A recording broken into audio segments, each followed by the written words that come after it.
I want to make the conversation maybe a little more earthbound. These Predator drone strikes don't happen by spontaneous combustion. They don't continue because there's some inert, invertebrate institution in Congress that doesn't do anything. There are people who occupy those offices. People press buttons that cause Predator drones to kill innocent civilians. And so we need to talk about accountability. And the one thing that's, I think, been omitted with regard to the prior discussion is recognizing that for the United States, by and large, the process is the end. The process, due process, making certain that we give dignity to those we might kill by giving a process. We care about killing innocent people. We care about making mistakes. That's what due process is about. We care about our Constitution. We can only do things with proper constitutionally ordained limitations. And the Predator drone program illustrates how the Constitution has been totally and completely torched. Bush, Cheney, Obama, the triumvirate of destruction of the Constitution. Let's think about the rudiments of due process in a non-Orwellian world. Right? We have, under the Predator drone program, one individual. He plays the prosecutor, the judge, the jury, and the executioner, all in secret. None of it's disclosed. That's the President of the United States. And there is no accountability beforehand, afterwards, or otherwise. We have no idea whether anybody of the 4,000 killed was engaged in hostilities or otherwise. It's just, trust me, I never get it wrong. Well, that is the opposite of the rule of law. There is no trial. Remember, one of the indictments against King George III that provoked the Americans to overthrow the British was he denied us the right to jury trial. Jury trial, when the Predator drones, jury trial, you don't get any trial at all. None whatsoever.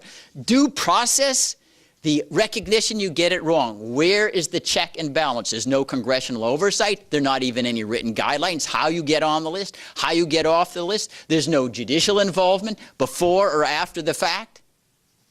We as a people, are we proud that we kill people with such recklessness? There's no limit and there's no accountability. Is that who we are? Is that the United States of America? To me, it sounds like the Soviet Union in the time of Solzhenitsyn and Sakharov, or Mao in the Cultural Revolution. You just kill people and say, oh, they're a threat to the United States. And that is what, in my judgment, this debate is about. And it's not just the Predator drone issue. In some sense, I'd be more comforted that this is the only way we shipwreck the Constitution. Think of the idea of aggressive war. At Nuremberg, we said, initiating war without the justification of self-defense is a crime. The greatest crime of all, in the words of then Chief Prosecutor Robert Jackson. Iraq. Is there any argument that the war in Iraq was justified by self-defense? No accountability? All the presidents together down, where was it, Southern Methodist, applauding the new presidential library with W. Bush, all plaudits how great. Well, crime of aggression? Think of President Obama. He's declaring those who are implicated perhaps in the Benghazi killing, oh, well, we do war against them. Really, they are threatening the United States with an existential existence? And think in our Constitution itself, when it tries to define the thresholds of war, it refers to it in the conjunction of habeas corpus, times of rebellion or invasion.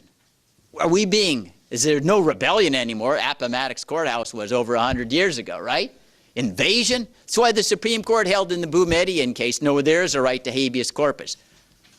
There's no invasion or rebellion standard that would justify suspending the habeas corpus right. And we are in the United States totally and completely complacent with our implication as citizens with the lawlessness of the United States. And we talk about how it is that we're supposed to set the examples abroad. Well, what is the example we're setting? Putin thinks that there's a Chechen, one who actually hates Russia rather than the United States, in Boston. Okay, Predator drone comes in. And we say, well, we're going to retaliate against Mr. Putin because he invaded the United States. He says, well, we just followed the Bush-Obama doctrine. All right? We're following you. What is our answer? Oh, might makes right? Is that really the standard that we have today? Might makes right? We can do it. We don't need to fear blowback because we have more power to incinerate you. And that is, say, the psychology of empire that our founding fathers intended to repudiate. Now, Matt referenced sending rockets. This is nothing new into Sudan. I remembered that because we actually killed people who were innocent in Sudan, who were in a factory that was allegedly manufacturing precursor chemical weapons. We paid, I think, $20 million to the owner. This showed you can get it wrong. With regard to Clinton's bombings, his war, Serbia, Kosovo, yeah, there was no authorization for war there either. It wasn't conducted in self-defense. He went to Congress and said, please declare war. Congress said no. He said, all right, what I'll do is bomb and say it's not a warfare. And there's the same kind of attitude, I think, one of your professors, Harold Coe, unfortunately is not here today. But you remember, he was the legal advisor at the State Department. At one time, he used to testify with me on panels against Matthew on the Military Commissions Act, I believe. But, you know, hey, when you're in the State Department, as John Yoo used to say, your client's never wrong, you know, even though your client's really supposed to be the Constitution. And now he says, oh, there's no conflict when we threw rockets and bombings into Libya because it didn't risk our lives. No, so you can kill people by nuclear weapons as long as you avoid threat to yourself, and it's not war. And one of the greatest threats by the Predator drones is because there's no risk to the United States, it invites us to be reckless about it. Because, hey, it doesn't matter whether we get it wrong, our people are not in danger. Their lives aren't worth what our lives are. They're animals, and we can kill them if we get it wrong, so what? Really, is that the United States of America that you know and that you cherish and that you want to risk that last full measure of devotion for? We don't care about getting it right? Now, people could say, well, but Mr. Fein, we then take risks. You know, like Boston. Yes, bad things can happen. There's no doubt there are evil people out there.